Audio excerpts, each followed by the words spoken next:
Welcome to Scared Yet, this horror roundtable, a discussion of horror in games. I was gonna do it on.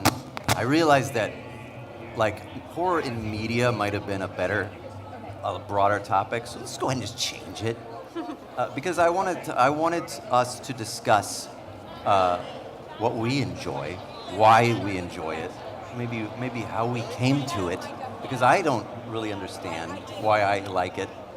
Because it seems like the thing that, as a child, I would have been steered away from, because my parents. You know what I've were not heard? Horror people. What? It's fun being scared. We'll get into that for sure. You sound like you have a lot of ideas. I have a few thoughts about horror games. Let's go down and if we would all introduce ourselves. So I'm Rim. I'm a podcaster, and I realized this is my 39th PAX panel. Wow. I realized that a little while ago. Woo! So I do a Unlucky podcast on 39. games, and I do lectures on game theory, and I do consulting for game design for a lot of different companies. I'm also the executive producer of DateNito, which makes visual novels and that sort of thing. You do that? Yeah, I do that. I did not know that. My friend Conrad Craig. Interesting. Connections. I'm Alanah Pearce. I'm an editor at IGN in San Francisco, and I also have a silly YouTube channel where I sometimes play scary games. I am on a Twitch channel where I play scary games every Friday through a site called Loading Ready Run. What's your name now? My name's Alex. Thank you. I got you. My name is Dabe, and I'm a designer for Penny Arcade, and I play scary games on YouTube occasionally.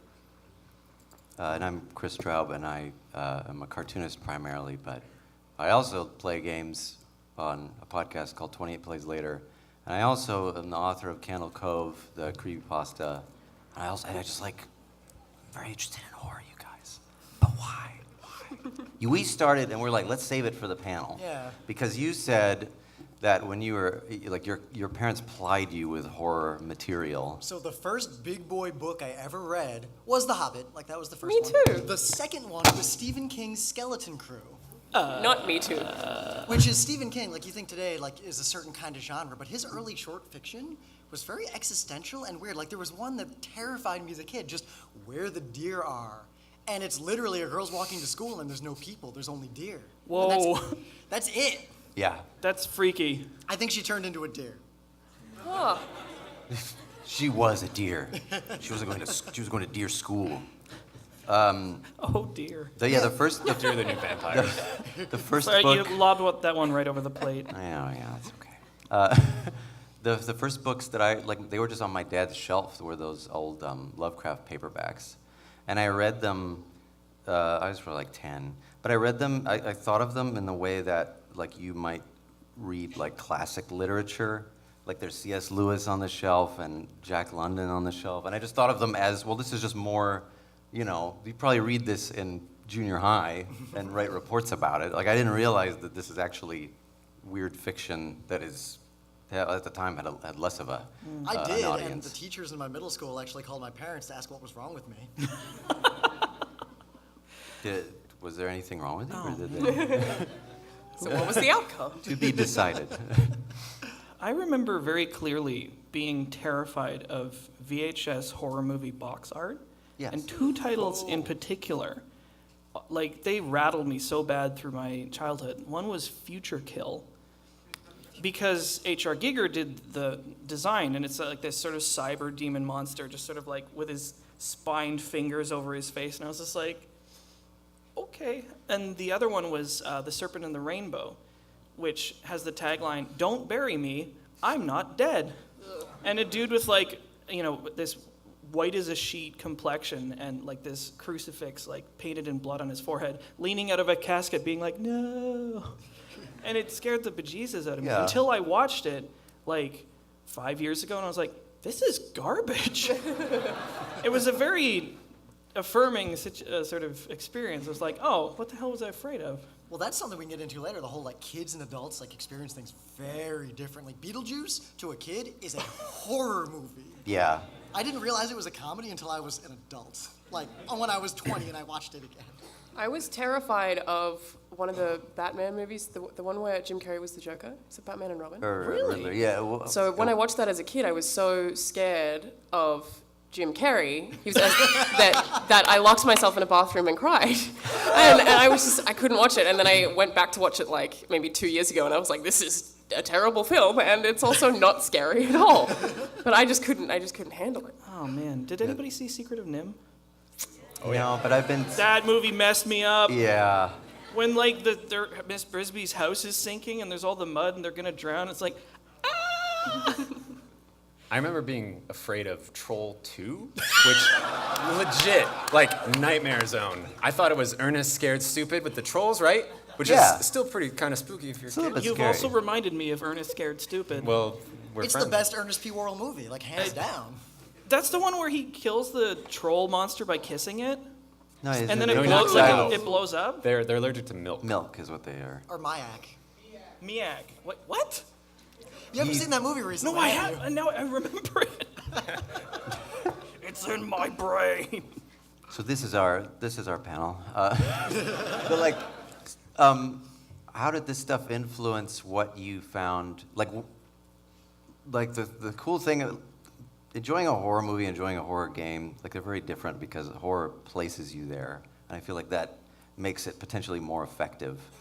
But how have these things influenced what you've sought out? Like what channels of horror, what types? You know what I mean?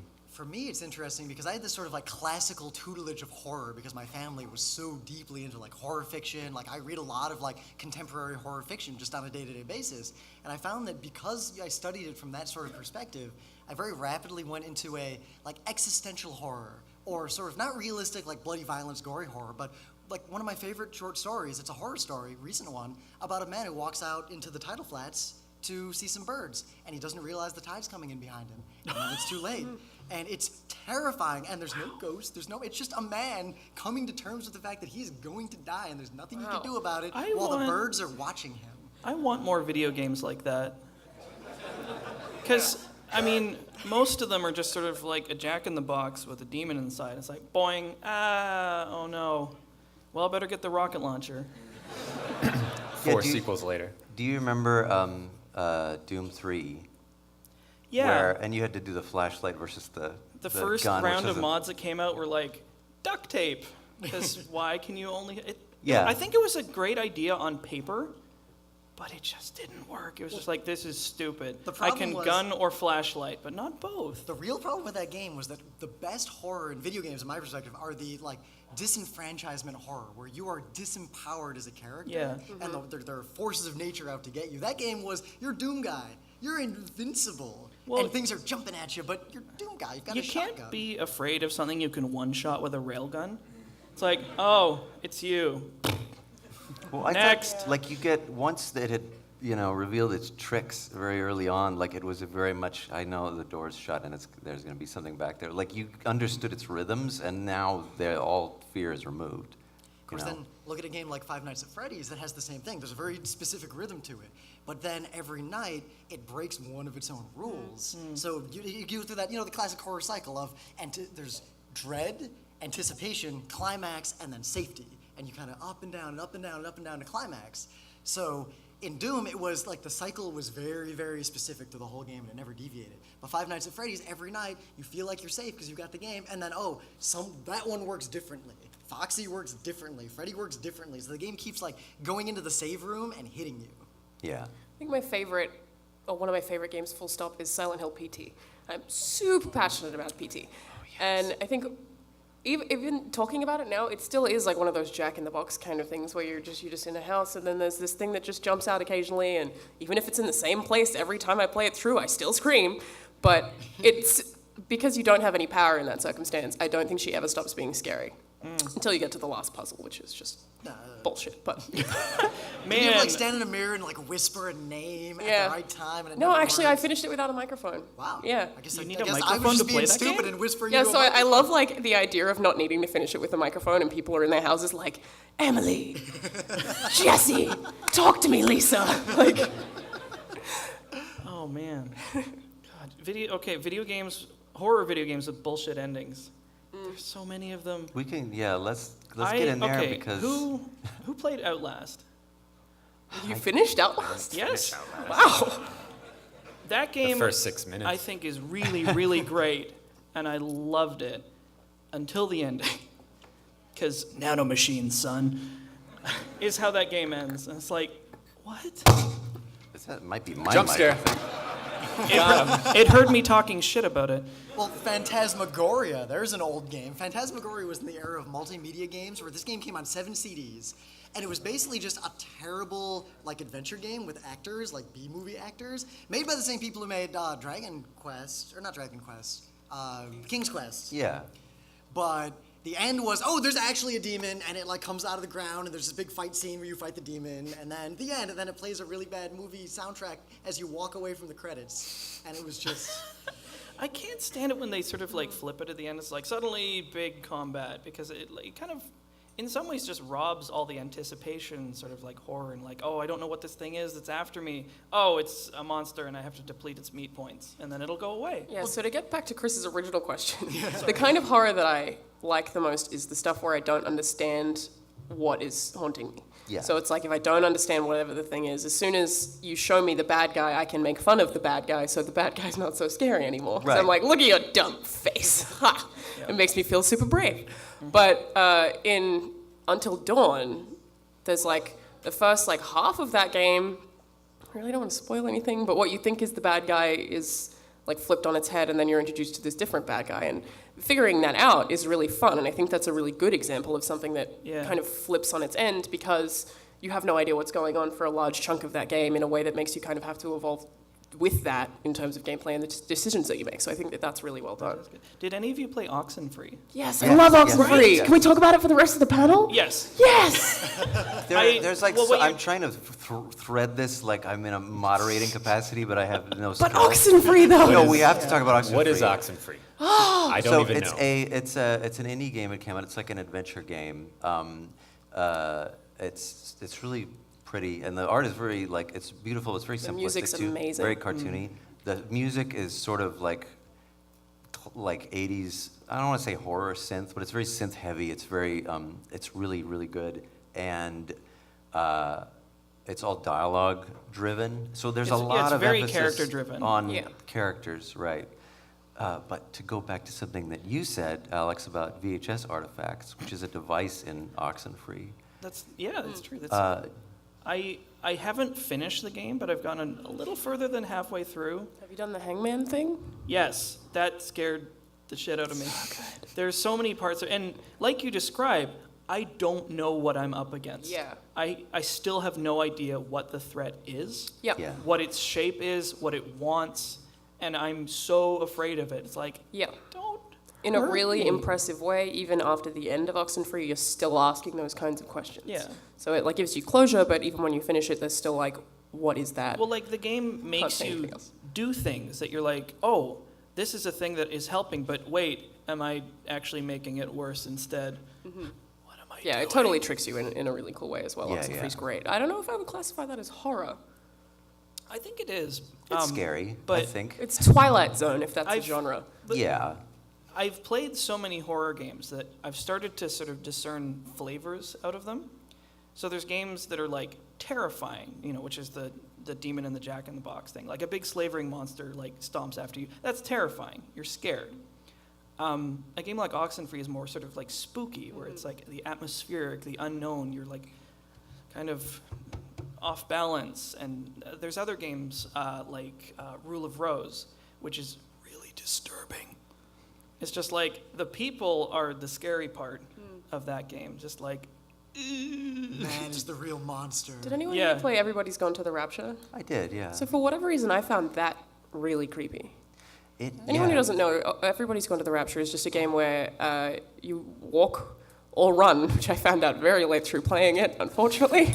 You walk around this completely empty town and you come across these things that let you sort of replay scenes, but everyone's gone and I'm kind of trying to figure out where they went. But for whatever reason, being in a town that has absolutely nobody in it is really eerie, even though there's no apparent threat and there's never any indication that anything's going to hurt you. It's just super creepy what's because gonna it's so happen? foreign. Yeah, I was always tense, and I don't really know why.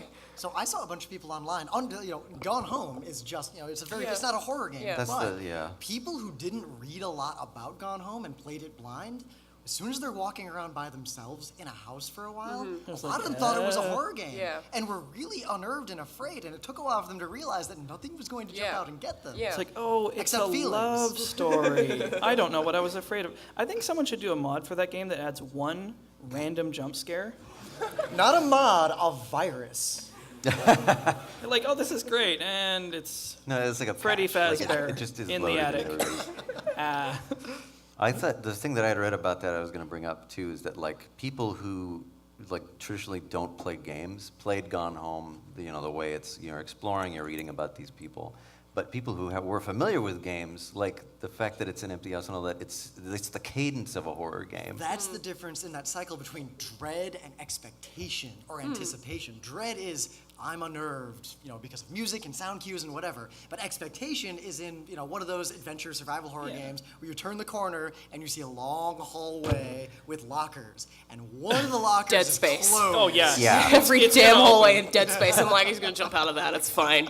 Oh, it's infuriating. Yeah, like you say, it has all the horror game setups with none of the payoffs, which just makes you more and more and more nervous. It's like, when's the other shoe gonna drop, man? I can't deal with this. I mean, anticipation, I think, is a really important mechanic in like any kind of horror. Especially when you then use it to, like in Resident Evil, while that's really not a horror game, it just has a lot of like genre horror trappings, there's a few times where you walk past a window and nothing happens. You expect dogs to jump through, but nothing happens. And then stuff happens, and like 10 minutes later, you walk past the same window, and then it happens. Yeah. Do you feel like, speaking of, do you feel like jump scares are cheap or effective? Both. Because here's the thing, I don't have a very good startle response, so it does not work on me. Did you play Five Nights at Freddy's, like even that one? No, I didn't play that one yet. So it does. So I have this like hour-long video essay I did a while ago on Five Nights at Freddy's and like the mechanics of the game and why it scares people the way it does. But the gist of it is that the game, like, it's a very technical game of like open the door, close the door, count the stuff. So it forces you to pay attention real hard.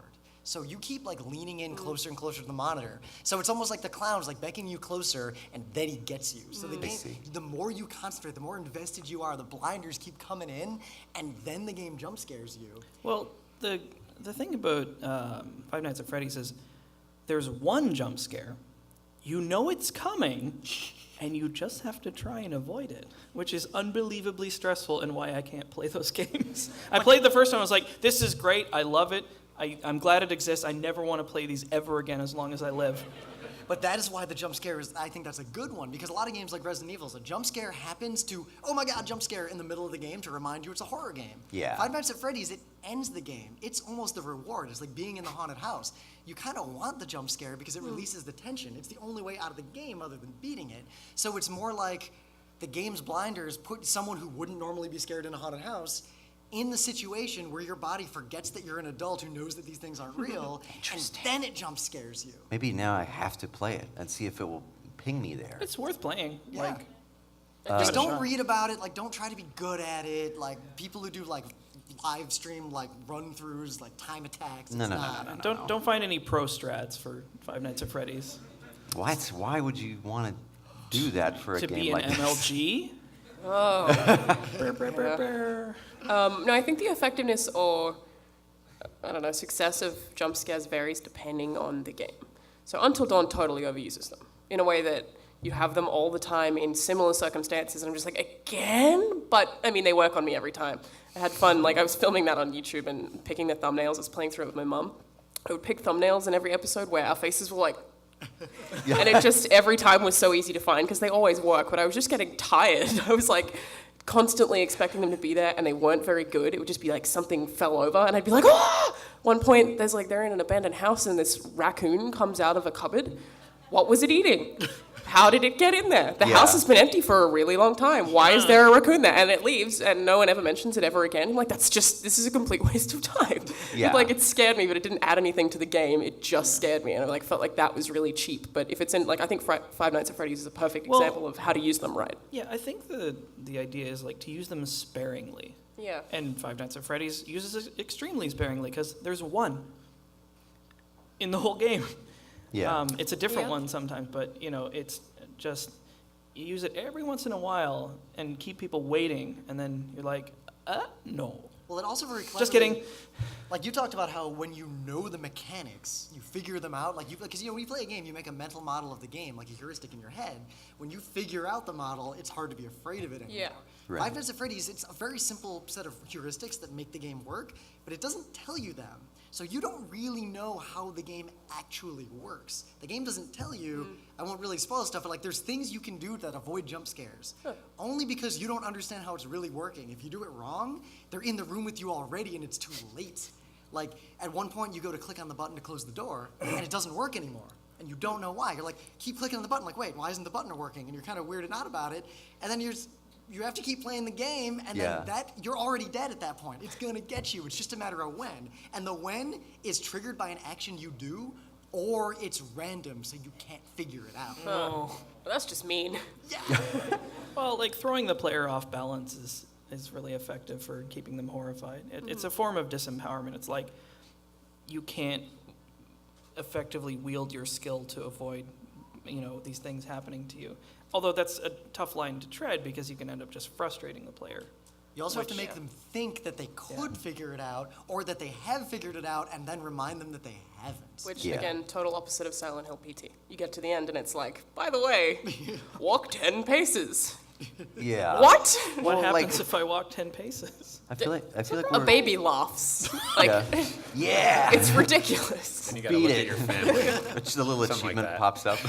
But I think Five Nights at Freddy's uses jump scares as a punishment for dying. Silent Hill PT kind of does the same, except for the few moments where she's in a window or she's in a hallway.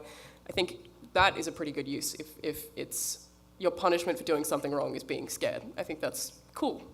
Well, it's but actually- uncommon. It's sinister though, because you start conditioning you. It's like training your Oh, that's body. gross. Think about that. Like Five Nights at Freddy's. Like when I was playing it a lot to do that video, like I had to figure out all the mechanics, like really mess with it. And I was playing all 4 of the games, and it got to the point to where I'd know it was coming, and I was like paralyzed. Like I would start to react before it happened because my brain was trained that the action I just did when I pulled the mouse down is gonna make a jump scare appear, and there's nothing I can do to stop it. There was a lot of time when I was playing Until Dawn where I expected a jump scare, so I just looked below the screen. And I'd be like, yeah, it's gonna come. Oh, there it is. And then there was one time where I actually didn't react, so I was looking kind of at the floor and I could still see it in my peripherals, and I was like, yeah! You didn't do anything to me! There's a moment in Five Nights where there'll be a timer on one of the jump scares where like you hear footsteps and then it gets you. But okay, like 1 in 10 times, the footsteps will happen and then the jump scare won't happen for like 30 more seconds. So I have a video of myself literally being like, did the game crash? And then it got me. I was looking down like, I'm not gonna get jump scared, and it like tricked me into looking back up and got me. I had that same experience playing, was it Layers of Fear? Which is really good. It's like this indie game that came out of nowhere. It's smooth too. Okay, Batman. You're wandering around basically a nightmare of like this painter, and there is some weird, creepy stuff going on. And there's a nightmare sequence where like the room is spinning and there's all these like things leering at you. You're like, and it goes on and on and on. And then it's over and you're like, okay, there's the release. And you go open the door and there's a baby head the size of like God. Oh yeah, like And the replay, I'm talking about, like, I get to this part, and then I start answering a question in the chat. It's like, this game doesn't use jump scares that often. Door swings open, and I scream so loud, the like, mic blows out. did you And, like, play, I whip my headphones off. did you play Silent Hill 4, which was maligned? Like a lot of people It didn't like was. I like it a like lot. that That's game. the room? The Room, yeah. I like that game, but it has so many problems. Well, what is it? Is it horror? Is it genre horror? Is it just survival horror? You know, all those subgenres. Like, what kind of horror It's is that kind of game? both. It's like, I heard that one of the problems with that game was that it was a different game. That they're like, let's make it Silent Hill now. It was, yeah. And I don't have enough. It is my microphone. I'm sorry. Okay. It's been solved. Now I know when I can use it against the audience. I have not pledged enough fealty to what Silent Hill is to have been disappointed by it. So like I didn't play like all the first 3, and I'm like, what the hell is 4? I played 2, which I loved, and then 4 I really liked because of how it inverted, like your apartment that you're trapped in is the safe space, and it's where the only place you can save. And so, but you got to venture out into Silent Hill, and it's a shitty time out there. But then your apartment starts getting haunted, Oh, and now man. you hate going back there So because the- you don't yeah. have a weapon in your Those apartment. ghosts are the worst. It's so Yes. great. Like I got to the part where the fridge starts meowing, and I was like, no, please, no, I forgot. no, not that. There's an old Atari game that does something very Night Stalker. It's also like an arcade game or whatever in Intellivision, but it's a game like you run out and shoot stuff, and there's scary monsters that are coming. You have to fight them. Scary game as a kid because you start in this really safe place. You can always run back in there, and you're invincible. But after you get a few levels in, it starts decaying, and then it's gone. And I turned the game off. I was like 5. We're done. Oh man. I would do it today. I would turn that off. Did you guys play throw it out the window. Eternal Darkness? I played a little. I liked it.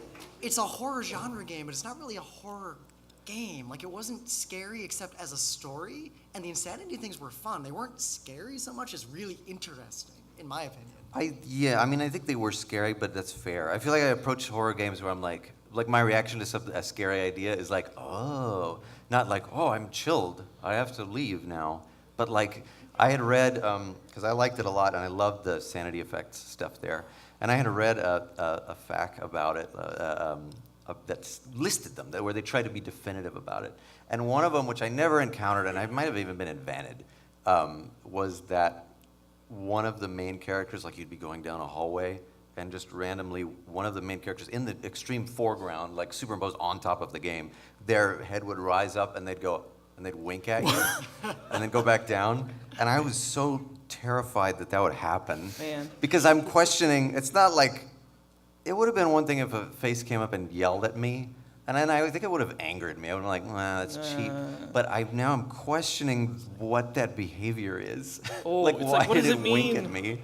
Yeah. Well, I only played a little bit of Eternal Darkness, but the impression I got, and from its reputation, is that it attacks the player along a sort of a meta-axis, where it's just like, Yeah, like it's trying to, spook you directly. It's like, Yes. oh, why is it deleting my save files? Oh my wait, it's God, not. when Am that I going happens. crazy, Yeah. or is my character going crazy? Or like they Are we tried to the same simulate person? the mute, or like the volume of Oh, yeah. and they take your sound away and stuff like that. They were very interesting effects, and I like that.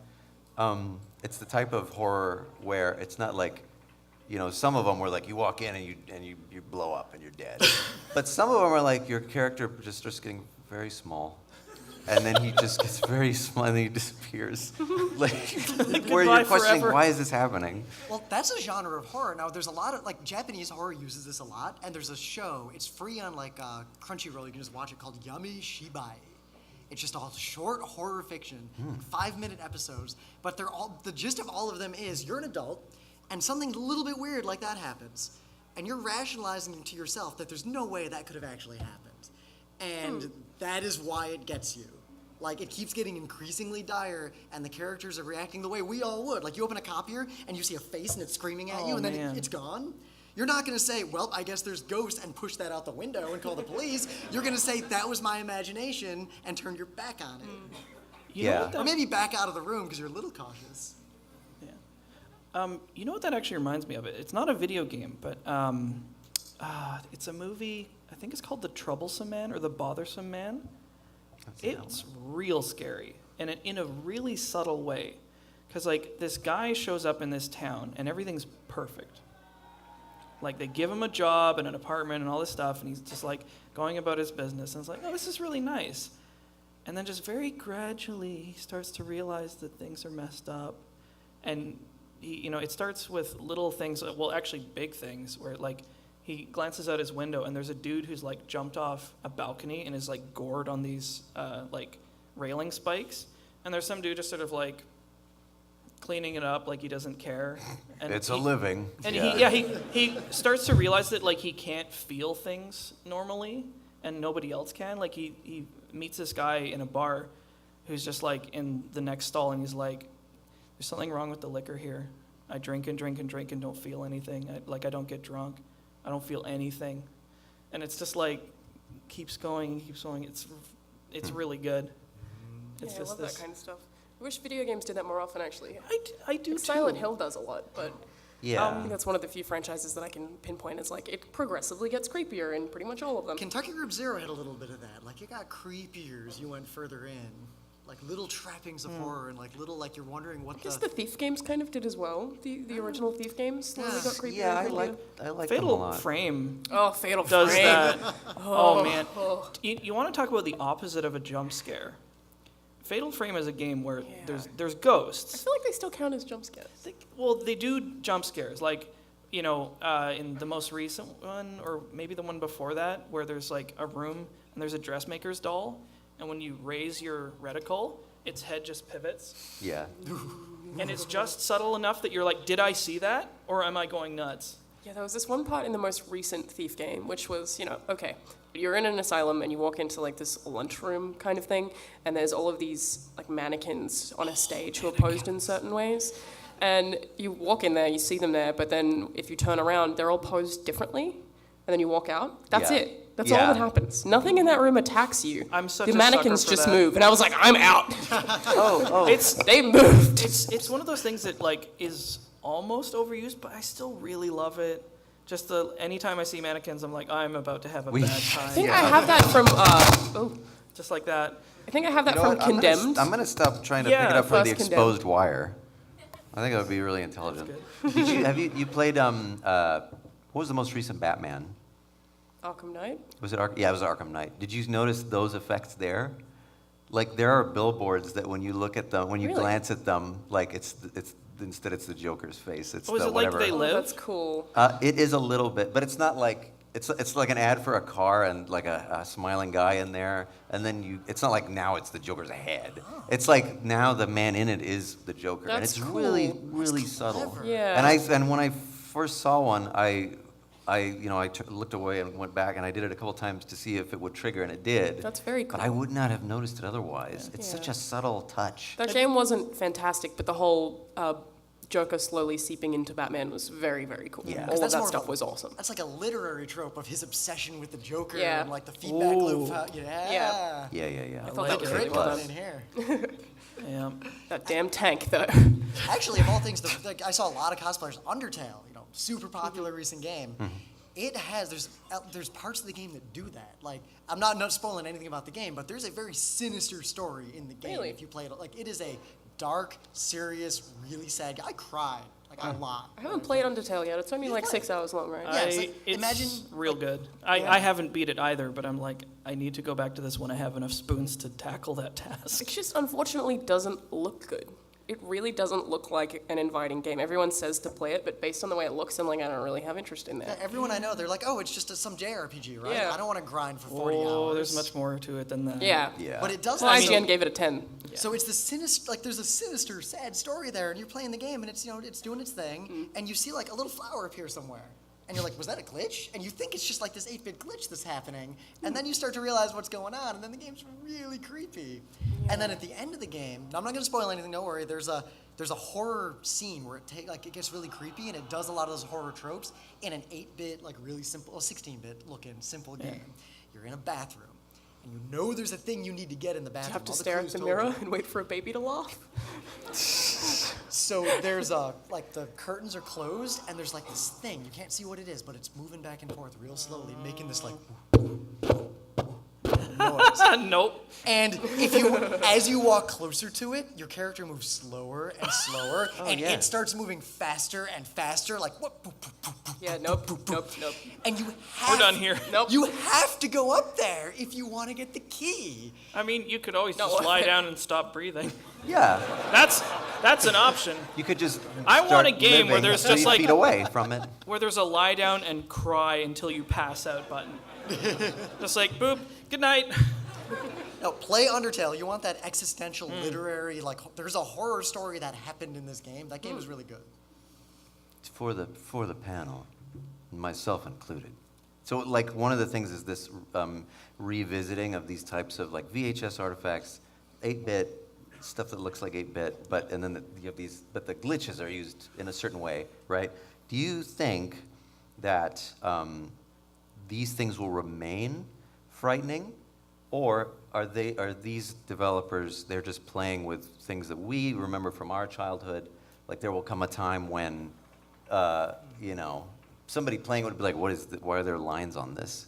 Like, why is it, like the other, like Undertale, like, why is it so blocky? I don't want to play this, you know? I don't know. It's weird to try and predict how these sort of, what are essentially artifacts at this point are going to go further. Like, you know the icon for a phone on your phone, and it's like a Bakelite receiver. Mm-hmm.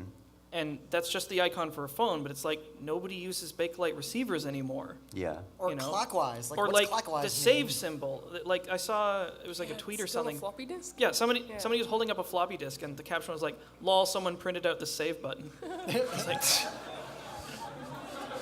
I'm not that old, am I? I think there's some things that will remain scary, but a good example is like the first Doom. When I played that, I was really scared. I don't think that's scary now. I feel like playing that now, I don't know, it doesn't have any effect on me really at all. It's just like, shoot stuff, yay! Yeah. But I think I think that's probably because of the graphics more than anything. People can't relate to it. But then if Undertale's creepy, it's creepy in a tone way, which I think is something that will last Yeah, I for a feel very that long the time. storytelling is the scary part, Yeah. not Yep. so much the graphics. But the artifacts, I think, might hang around too, because that all like it comes out of creepypasta, which that's a young man's game, the creepypasta world. Like that's younger Yeah. than me. And the fact that creepypasta 8-bit stuff is popular among people who were born long after Final Fantasy 6 and 7 came out, I feel like those artifacts are going to continue to be brought forward into the future. I wonder if it's just like, you know, the old dusty tome of forbidden knowledge, only transplanted to like a more contemporary setting, where it's just like the VHS cassette that you watch it and then you die a week later. Yeah. You know, it's the same kind of thing. It's like this old format thing that has like forbidden evil or something in it. The Sonic.exe file that you run, and then Sonic comes into your room at night and kills you. Do you think that those artifacts will Sonic. upgrade though This sort of, as time goes on? yeah. Maybe. I mean, they may Do you start. think like load times are going to be the new spooky thing? Well, this is, the load well, time this is that my- never ends. It goes backward. what's happening? And then it starts to bleed out the side. Yeah. Yeah, like, well, that's what I mean is like, will these things still be useful? Like static, which we remember as a scary thing to look at. Yeah, there's no static anymore. It's just a blue screen that says line, you know, input or whatever. No signal.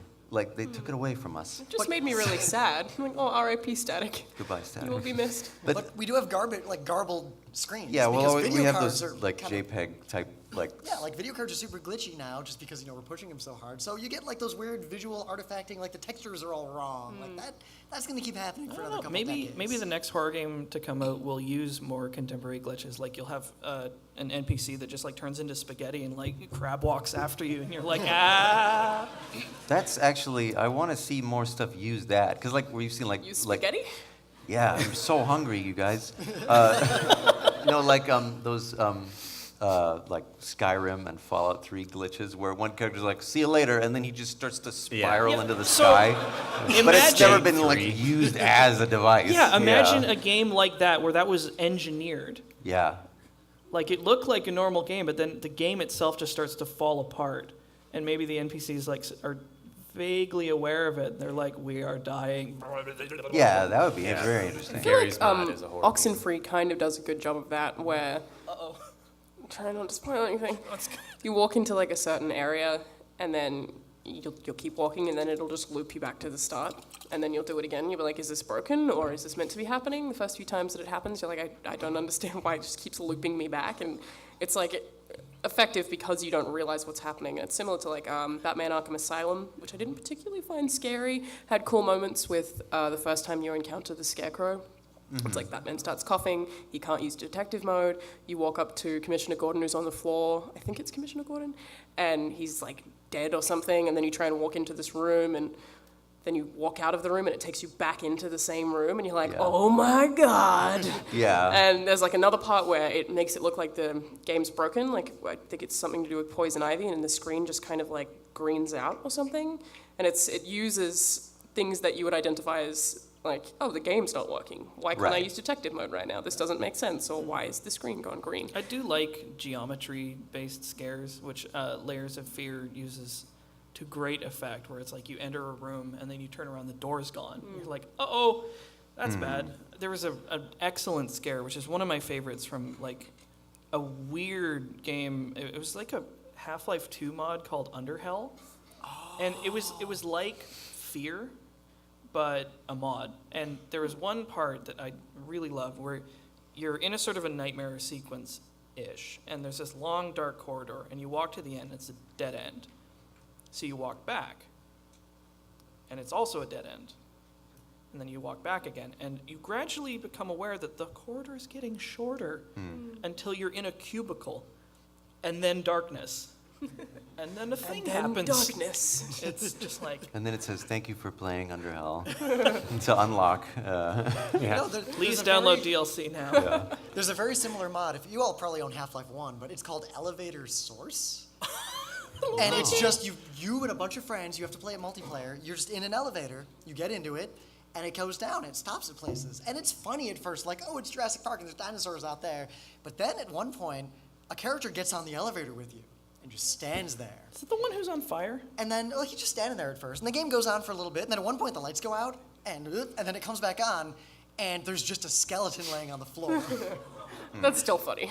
It was funny like 10 seconds after it happened, but it was frightening when it immediately happened, because it was that, that horror trope where you look at something like the door and you look away and you look back and it's different, and our brains are keyed to say something's up when that happens. Yeah, Thief actually, the new one, did a good job of that too. That same level, the only one that's creepy and probably the only good level in the entire game, is at the asylum, and there's a part at the end of that level where you're trying to get out of it, and if you walk forward, you'll end up like having a path blocked, and when you turn around, these things that were like far away before are facing you.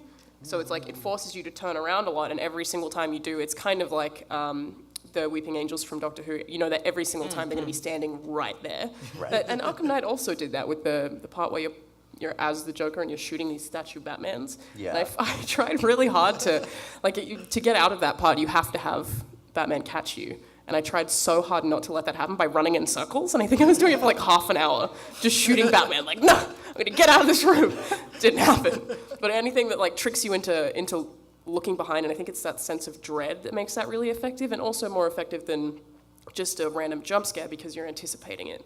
If you know that something is going to be behind you, or if you know that, that's why Slender's so scary as well. Yeah. It's like he could be anywhere at any time. What if he's behind me right now? And then that the goddamn fact that- cubicle building where you're like, he's going to be around one of these corners. Everything is screwed. Yep, and the fact that you're the one, like, you have to turn around to look at it to make it happen. When you do the action that causes that scare, Yeah. your brain decides that it was your fault. Like, that is that's part of human interesting. psychology. I think that's the advantage of video games over other forms of media, is that like you become the character that all this stuff is happening to. So like your experience is in some ways unique. You're just like, and then a thing happened to me, not this poor bastard I'm reading about. So I thought that I hated horror games for a really long time, and then I started reviewing games, so I had to play a lot of them. And for ones that were particularly scary, I had a lot of jump scares, I would just sprint everywhere. So my theory was like, well, if I'm moving really fast, then nothing can jump out at me. So I would just run through everything that I possibly could, which actually worked, because I think a lot of what makes things scary is you approaching it slowly because you're feeling cautious. If you try and take that away, then it's not half as scary.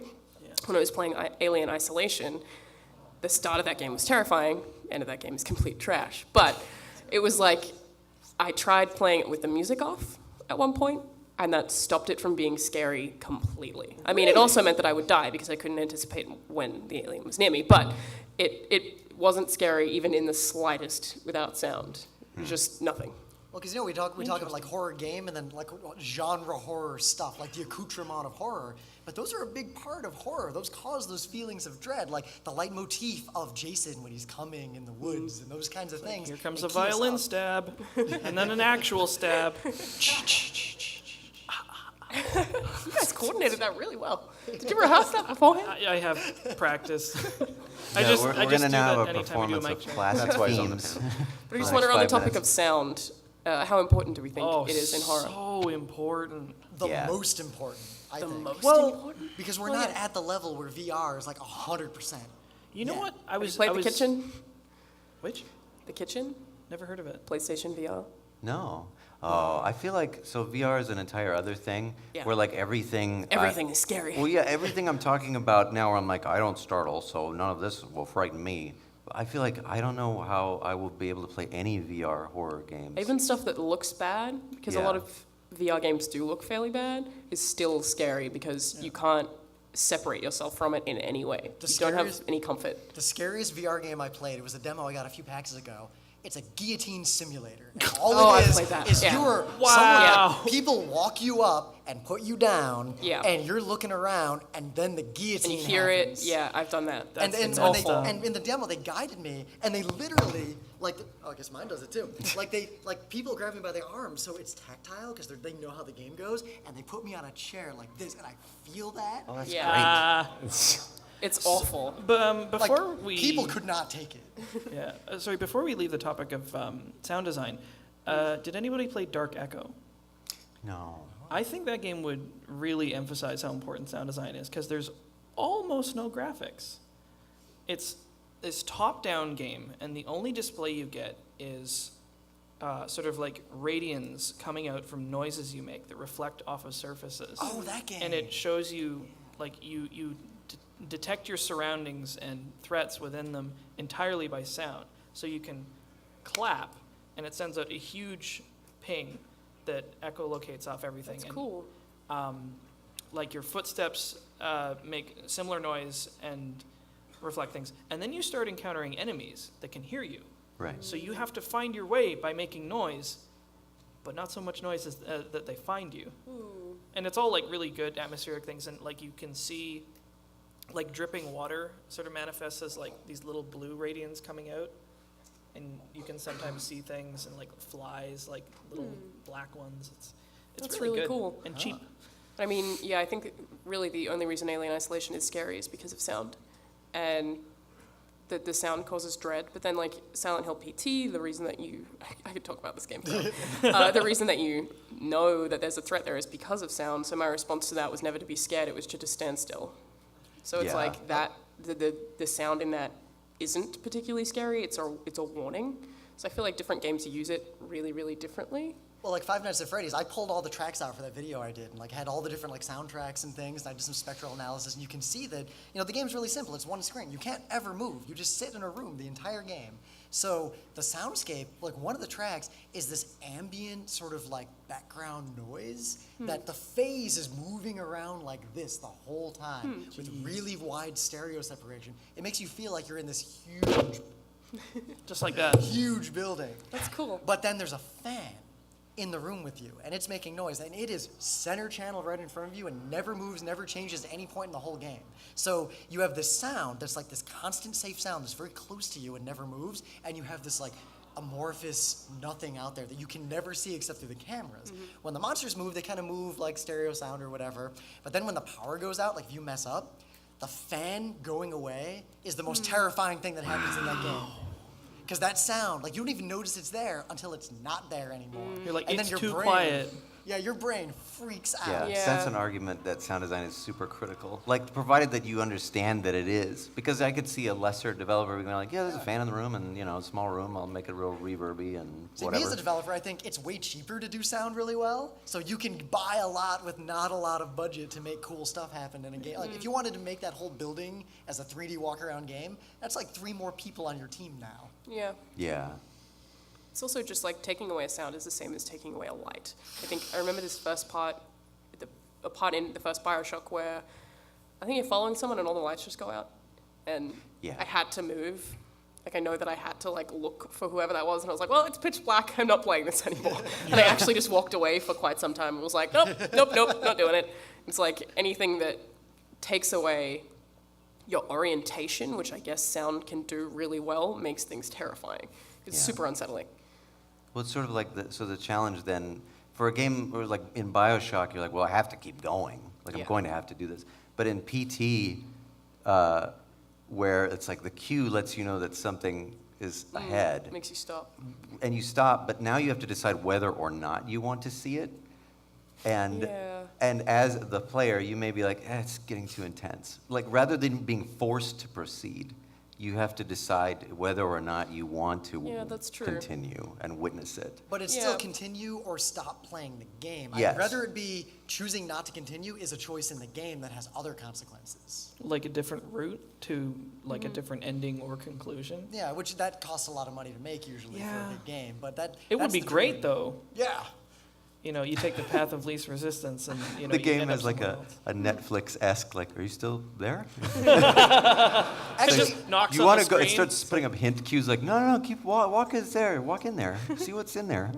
Or else it Kinda heckles does you. It's that. like, go on, go in there. Come on, you'll love it. It's like the baby needs help. You hear the cries? You gotta go in that room. Do you hate babies? That's like in Far Cry 4, you can finish it in like 20 minutes by just hanging out in the room when he asks you to. It's the same type situation.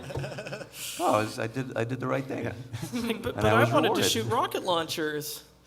Do you think that I'll phrase it this way. I think we're fortunate to live in a time, this just kind of came up at the beginning, when we can explore a lot more experimental types of games. Yeah. Whereas you mentioned, what was one of the games? Because the one that's coming to mind is Undying. Did you ever play Clive Barker's Undying? I did. It ran really badly under emulation, and it was cool. I was like, I bet in the 90s this was amazing. Yeah, I liked it a lot, and the reveal was so shitty at the end. Sorry, we haven't cussed the whole panel along.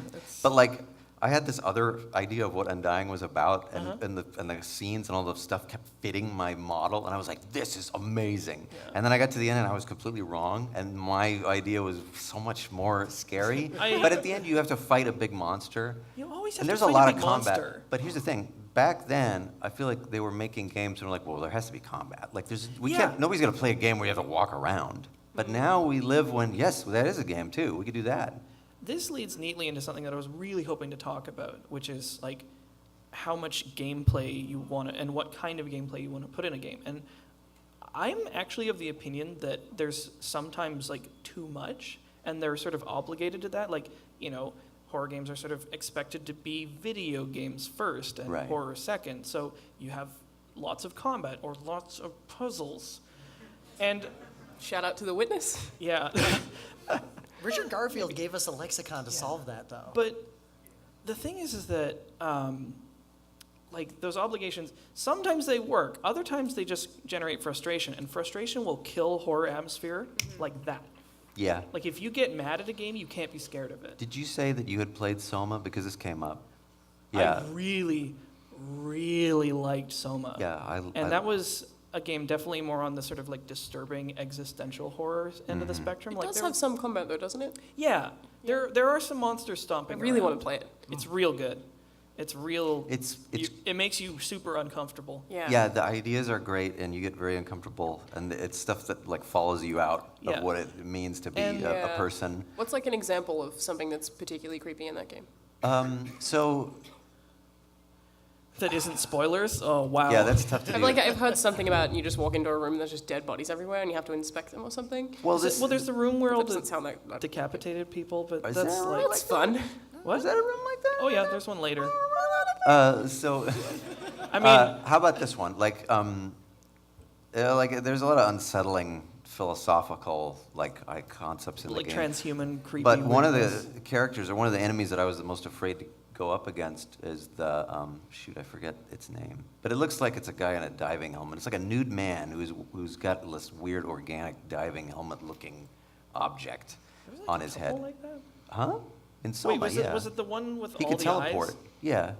Yeah, And like, he can teleport if you look at him. Otherwise, he walks around, and you have to. I like peek at that where he because is. it's like if I stare at my shoes, I'm fine. Well, Maybe. if he sees you, it's still like if you get too close, it's a problem.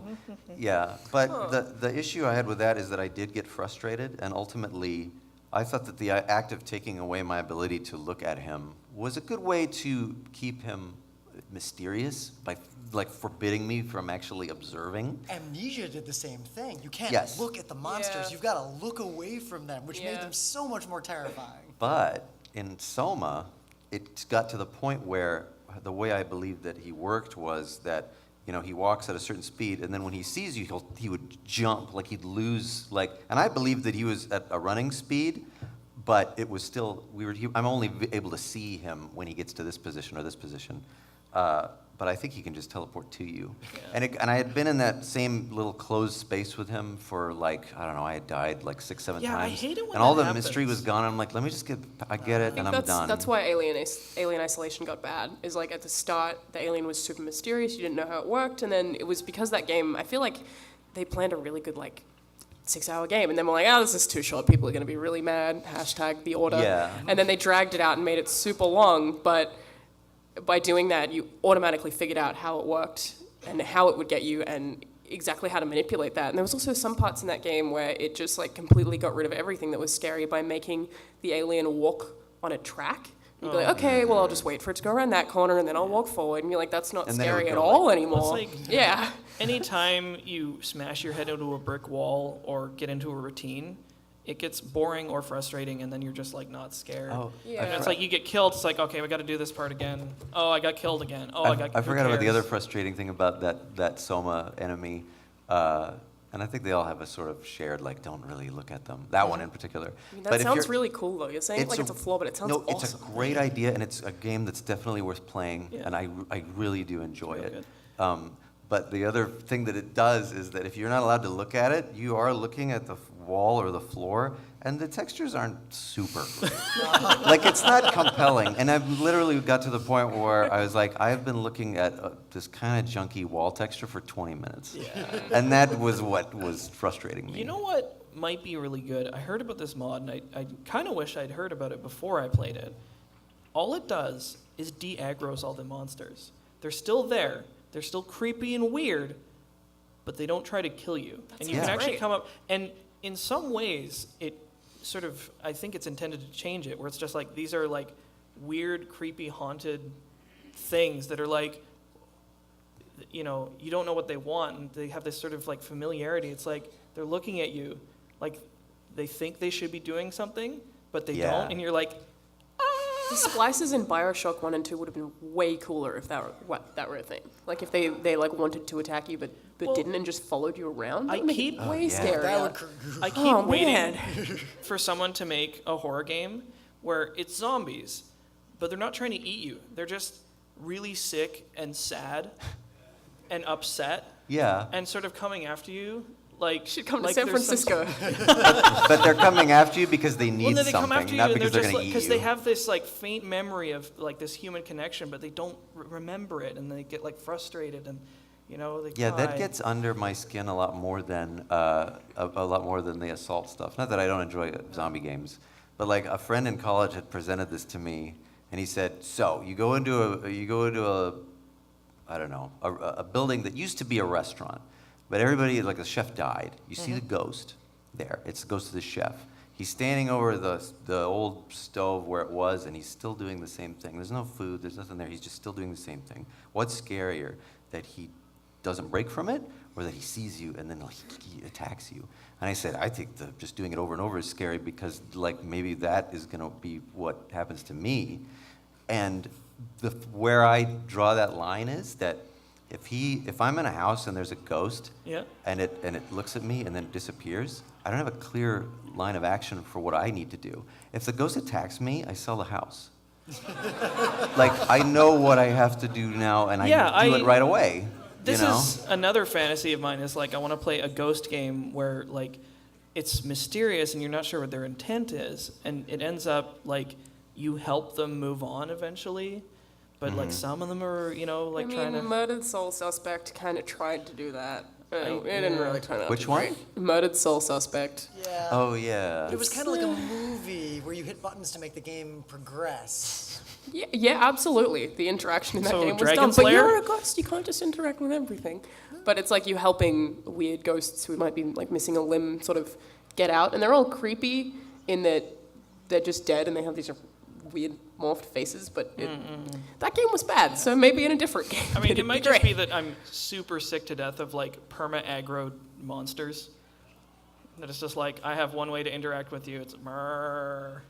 Yeah. I think Yeah. I'd like them to behave more unpredictably in a way that you're I'm not sure what this thing wants. Well, you all sort of addressed this direct. Everyone basically said something to the effect of sometimes these horror games get too caught up in being a game. Yeah. Right. And that's where the whole Richard Garfield, like he uses the term ortho game to talk about like competitive, that kind of game. And if we're game designers, at least we can talk about other kinds of games instead of using that super overloaded word game. Because that's why, like, Gone Home, everyone said, oh, it's not a game. It's, yes, it's a game. It is a game. Did you Games play it just- with a keyboard and a mouse? Yup. Did you buy it on Steam? Was there a screen involved? Yeah, there's no HUD though.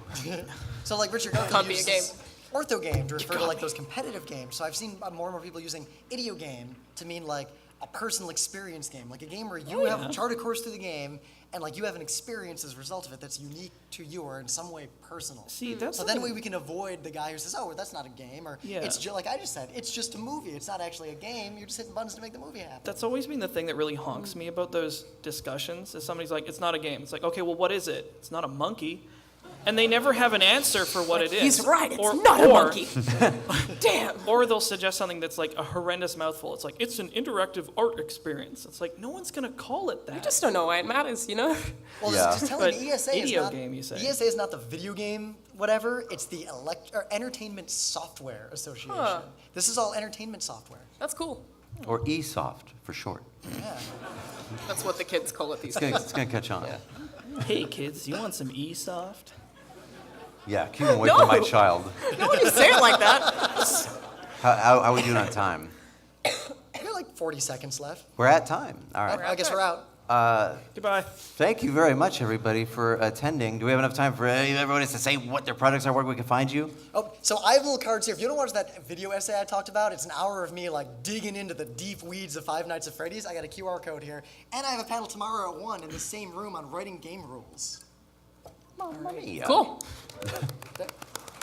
And congratulations on your 39th panel. That's Yeah. crazy. I feel like I'm an adult now. I think it went well. Finally happened. You're finally an adult. Other URLs? Anybody? You Well, we can got 'em? find the twitch.tv/LoadingReadyRun. I really hope I got that right, because it might be LoadingReadyLive. I don't know what my streaming You guys channel and is. your branding. You Part should of get your fun that is under figuring control. out which one it is. Either one of those at Friday evenings at 7 p.m. PST. It's the Let's Nope Yeah. with me and some other poor schlub. Well, good. Penny You can dash find me at arcade Chainsawsuit.com. .com. There you go. What is your thing? Give me your thing again. I talked over you. I'm sorry. What's that? I talked over the one thing you said on the penny-arcade.com. What is that, like some kind of video game? Or Hey, Are you It's gay? not a game. All right. Thank you, everybody.